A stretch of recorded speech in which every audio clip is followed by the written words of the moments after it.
Here we return to my persuasive about nature's intention, breastfeeding, and my topic today is to convince the audience to consider the positive effects of extended breastfeeding and to implement it as well. Acclaimed doctors and feminist movements all over the world have been advocating for unrestricted, exclusive breastfeeding, and it is coming out that it provides significant advantages to the next generation of children. Included all over the world that extended duration of breastfeeding can be associated with higher intelligence later in life, reduced chance for childhood obesity, as well as delayed puberty in young teens. My accreditation comes from the World Health Organization, the National Institute of Health, the JAMA Network journals, all sorts of acclaimed doctors, feminists, public speakers, mothers can tell you that the natural way is the best way to go, and everyone has been advocating for unrestricted, exclusive breastfeeding because the number one thing that delays or restricts parents from quitting after about 6 months is the lack of family and community support. It's been associated with a higher intelligence. It's been associated with limiting childhood obesity. It's been associated with fulfillment for mothers as well.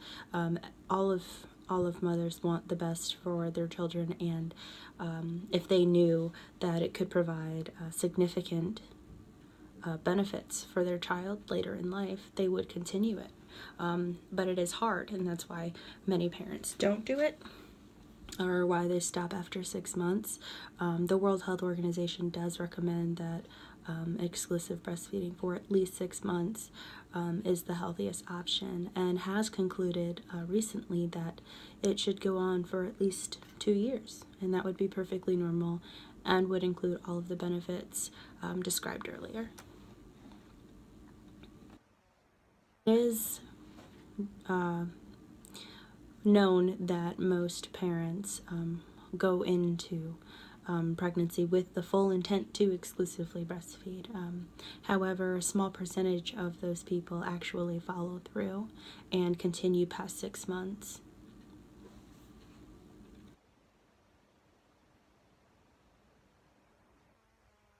Do mothers' bodies have the ability to nourish children and provide them with greater intelligence? It can also slow down premature puberty in kids, which has been a huge epidemic in our society as of late.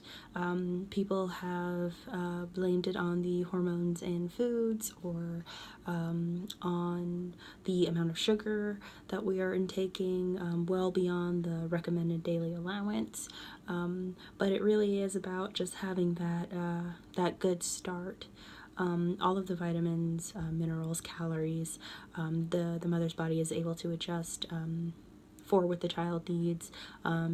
It's been proven that when a child is sick, the lactating mother can actually adjust her milk to better nourish the child in that circumstance as well.